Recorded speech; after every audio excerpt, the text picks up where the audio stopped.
براکانم بێنە پێشەوە ڕەحمەتی خواتان لەبێت. إن الحمد لله نحمده ونستعين به ونستغفره ونعوذ بالله من شرور أنفسنا وسيئات أعمالنا، من يهده الله فلا مضل له ومن يضلل فلا هادي له. أشهد أن لا إله إلا الله وحده لا شريك له، وأشهد أن محمدًا عبده ورسوله. يا أيها الذين آمنوا اتقوا الله حق تقاته ولا تموتن إلا وأنتم مسلمون. يا أيها الناس اتقوا ربكم الذي خلقكم من نفس واحدة وخلق منها زوجها وبث منهما رجالا كثيرا ونساء، واتقوا الله الذي تساءلون به والأرحام إن الله كان عليكم رقيبا. يا أيها الذين آمنوا اتقوا الله وقولوا قولا سديدا يصلح لكم أعمالكم ويغفر لكم ذنوبكم، ومن يطع الله ورسوله فقد فاز فوزا عظيما. ثم أما بعد، خۆشەویستان، لدواي أويكوا نوح عليه الصلاة والسلام بشو بروش بأشكرا وبنهيني 950 ساڵ دعوە و بانگەوازی قەومە کافرەکەی کرد، بۆیە بێسوود بوو و بێئومێد بوو لە قەومەکەی. نوح عليه الصلاة والسلام زۆر خەفەتی خوارد، بێتاقەت بوو. خوای پەروەردگار وحی بۆ نات. قال الله تعالى: وأوحي إلى نوح أنه لن يؤمن من قومك إلا من قد آمن فلا تبتئس بما كانوا يفعلون. پەروەردگار فەرمووی: ئەی نوح، سەلامی خوات لێ بێ، دڵگران مەبە کاتێک قەومەکەت ئیمانت پێ نایێنن. تۆ موهمەی خۆت جێبەجێ کرد، بۆیە ئیتر بڕیاری خوای تەعالە وایە لەسەر ئەو قەومە کافرە کەسیان ئیمان ناهێنن ئیلا ئەو 8 نەفەرە نەبێت، وەکو عەبدوڵای کوڕی عەباس و زۆرێک لە مفەسرین باسیەکەن. بۆیە ئەی نوح، بەردەوام بە لەسەر دەعوە و بانگەوازی خۆت، خەفەتیان لێ مەخۆ. کاتێک نوح عەلەیهی الصەلاة وەسەلام تەواو بێئومێد بوو، ئەوش هەستا چەند دوعایەکی کرد لە قەومەکەی. قال رب إني مغلوب فانتصر. فەرمووی: ئەی پەروەردگار، من مەغلوبم، واتە قەومە کافرەکە زاڵن بەسەرما، ئێمەش کەمینەین.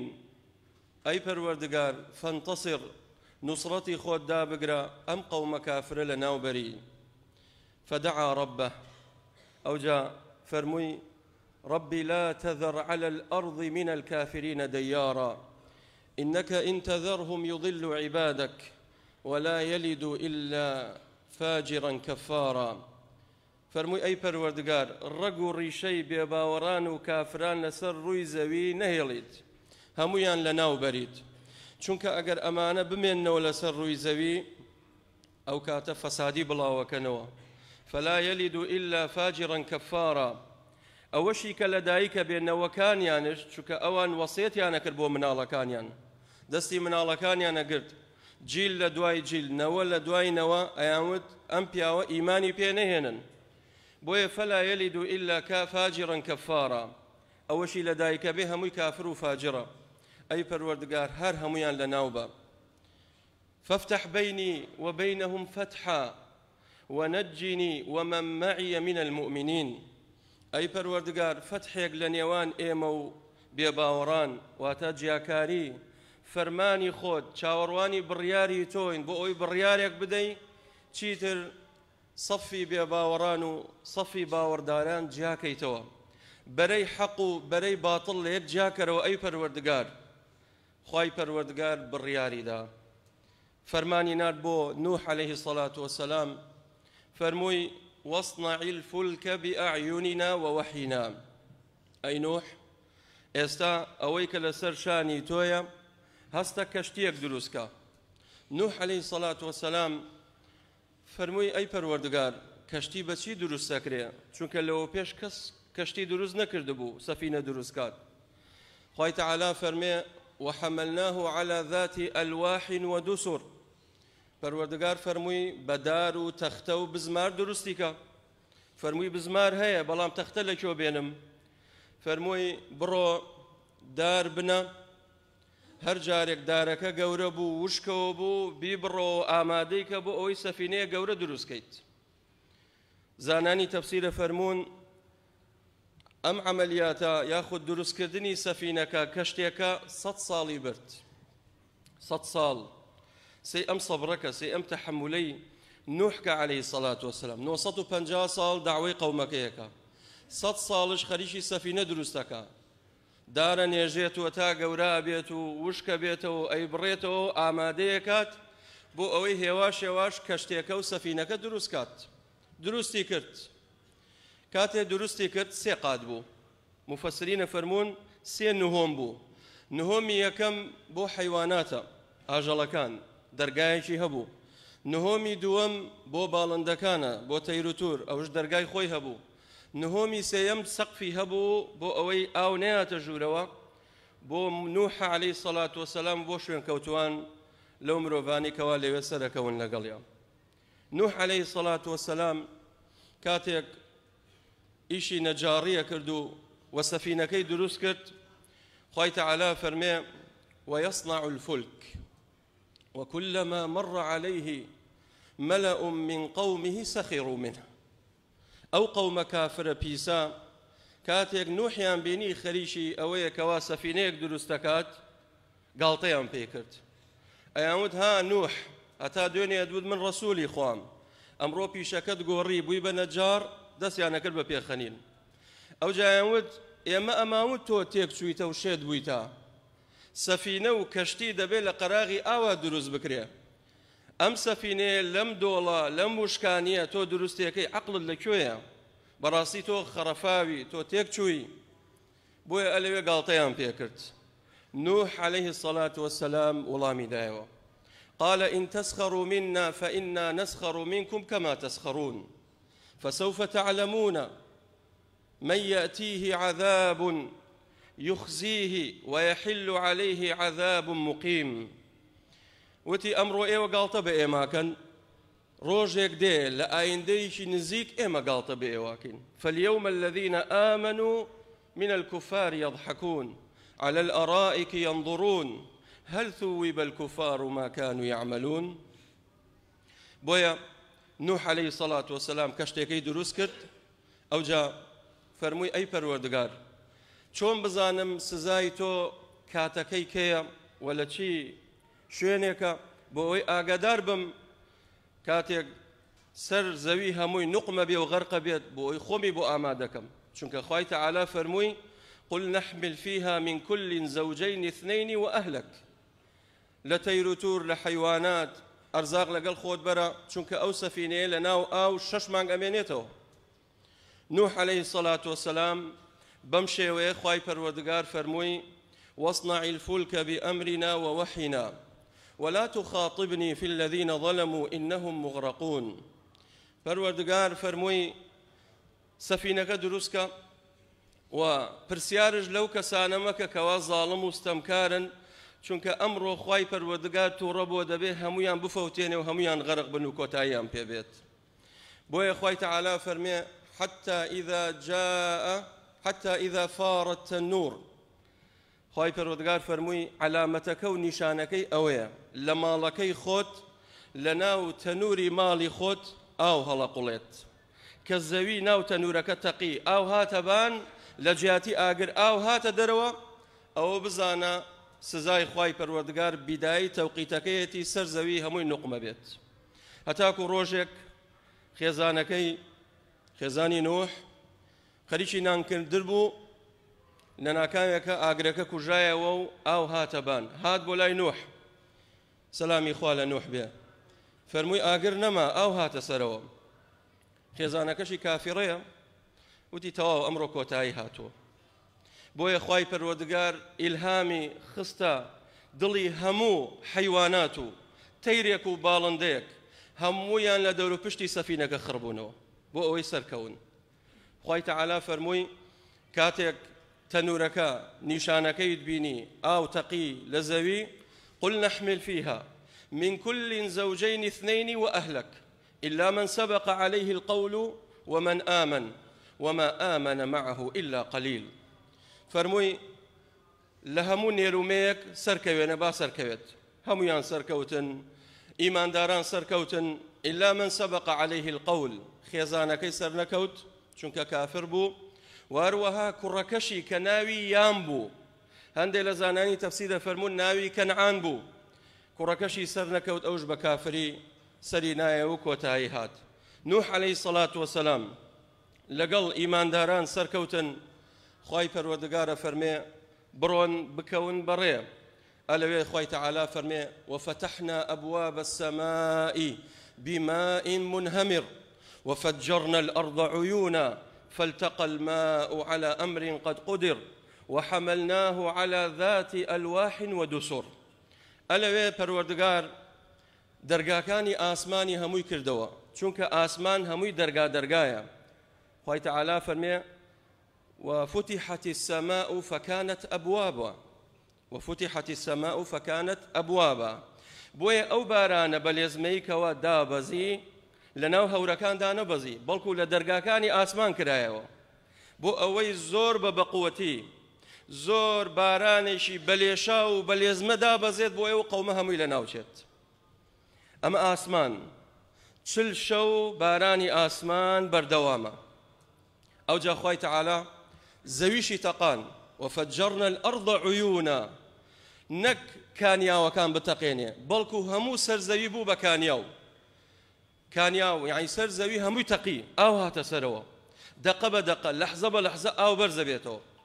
نوح عليه الصلاة والسلام تواو سركوت بو رزقاري بيت خواي تعالى فرمي برو سركوا بكوري أمرو أوي كنياتا ناو سفينك أو أنا هميان بهلاكة. ليرة إمام مالك رحمة خواي قولي لي بيقصيشي زور جواني هي دفرمي السنة كسفينة نوح من ركبها نجا ومن تخلف عنها غرق.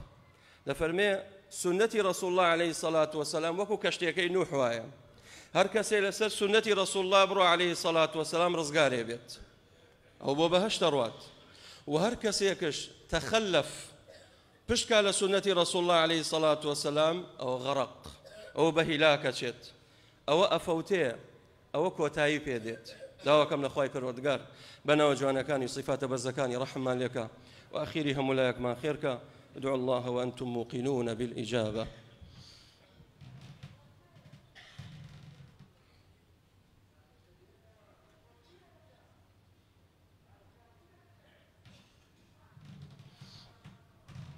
الحمد لله والصلاة والسلام على رسول الله وعلى آله وصحبه ومن والاه. قال الله سبحانه وتعالى فرموي پروردگار من فإذا استويت أنت ومن معك فقل الحمد لله الذي نجانا من القوم الظالمين.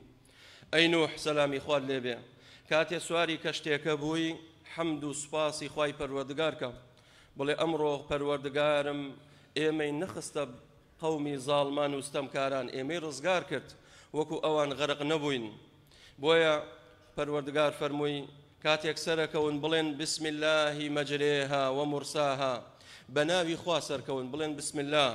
بۆیە ئەی برای خۆشەویست کاتێکە چتە ناو سیارەکەت سلب لێ دەی بڵێ بسم الله کاتێکەویتە ڕێ بڵێ بسم الله کاتێک دائەبەزی بڵێ بسم الله. بسم الله مەجرێها ومرساها إن ربي لغفور رحيم. بويا بناي خواي پروردگار سركوتن كوتنا ري وبناي خواي پروردگارش سفينة استقراري كردو لا كيوي جودي لوي ما نوا.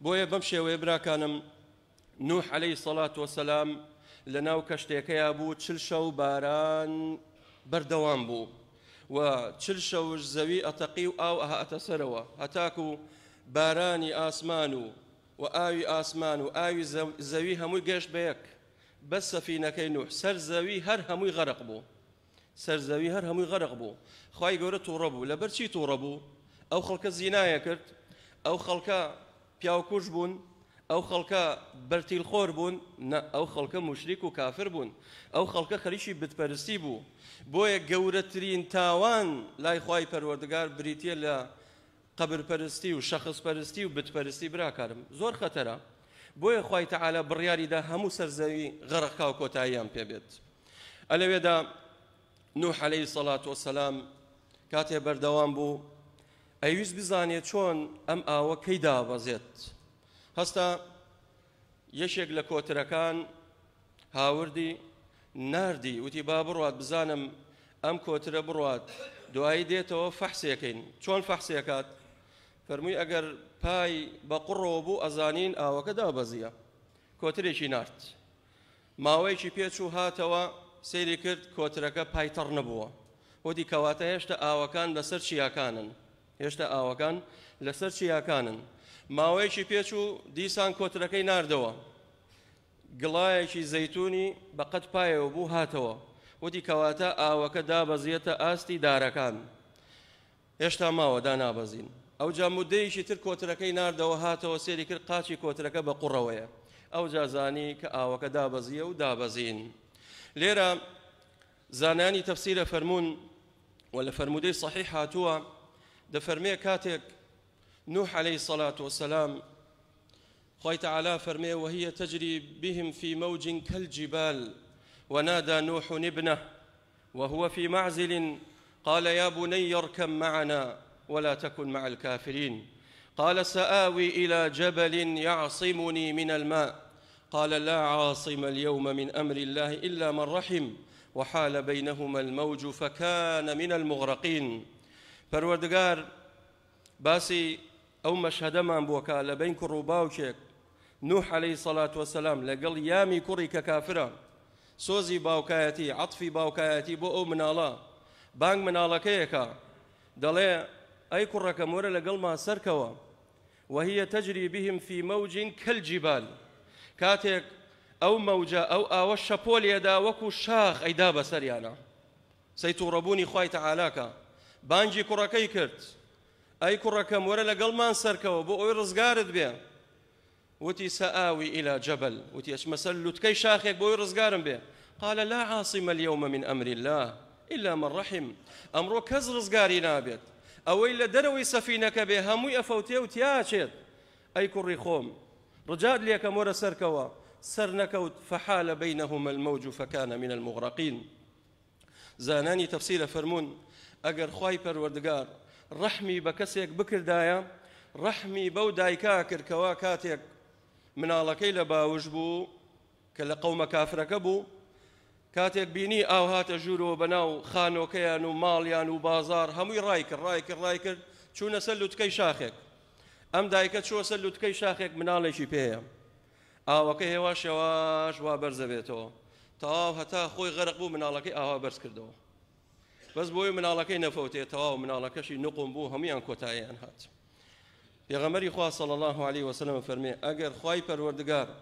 ڕەحمی بە کەسێک بکردایە لەو قەومە کافرە ڕەحمی بەو دایکە و ئەو مناڵا کرد بۆیە کاتێک تووڕەبوونی خوای تەعالا دێت تەڕ و وشک هەمووی بەیەکەوە ئاسووتێت مناڵ و گەورە هەمووی تیاچێت ئافرەت و ژن و پیا و هەمووی لە ناوەچێت بۆیە با لە تووڕەبوونی خوای گەورە خۆمان بپارێزین بەو شێوەیە مناڵەکەی تیاچوو و خێزانەکەشی تیاچوو و قەومە کافرەکەش هەمویان لە ناو چوون ئەوجا نوح عليه الصلاة والسلام خوای پەروەردگار فەرمووی قلنا اهبط بسلام منا وبركات عليك وعلى ممن معك خوای پەروەردگار فەرمووی ئەی نوح بنیشەوە بوەستە لە شوێنێک کەوا تۆ سەلامەتی پارێزراوی وەستەوەت على الجودی لەسەر چیای جودی لەوێ سەفینەکە نیشتەوە چیای جودی زانانی تەفسیرە فەرموون لە سەروی مووسڵەوەیە لە کوردستانی تورکیایە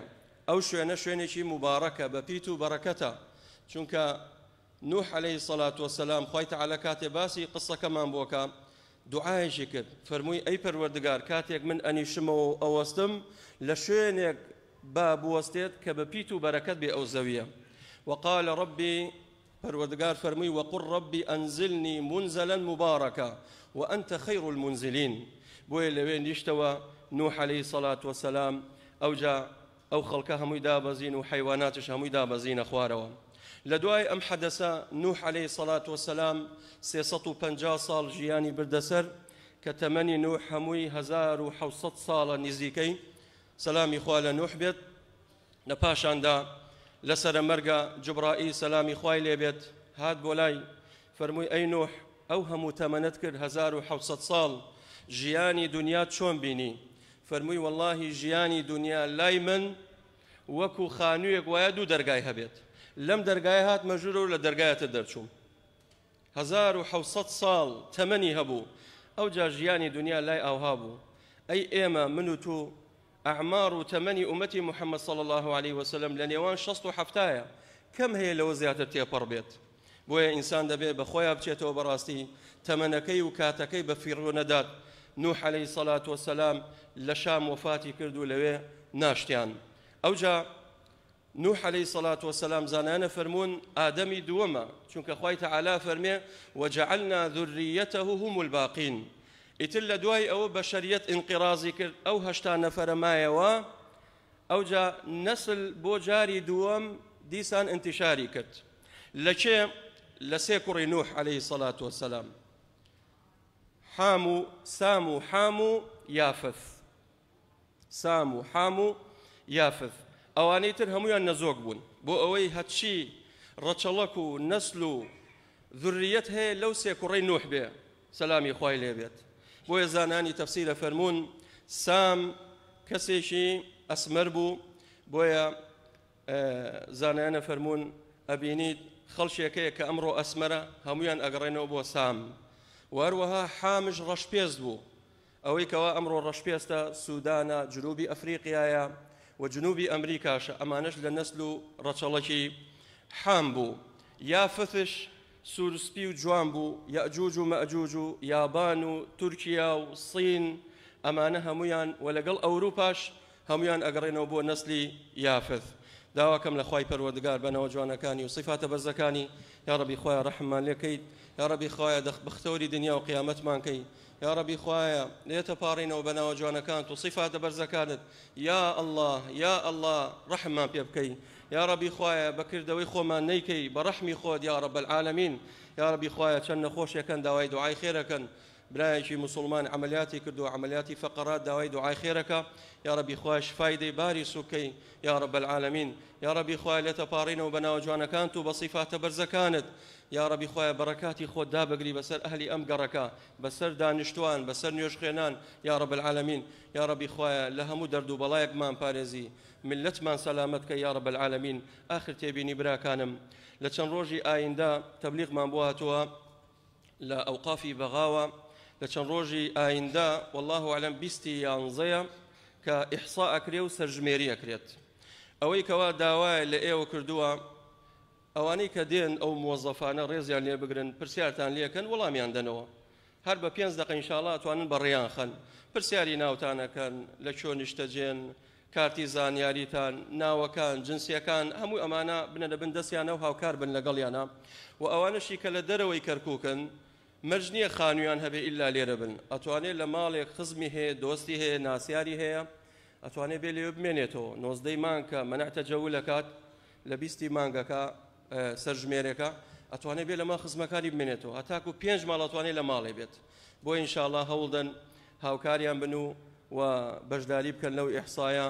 خوای گەورە پاداشتی هەموو لایەک بداتەوە. وأقیم الصلاة.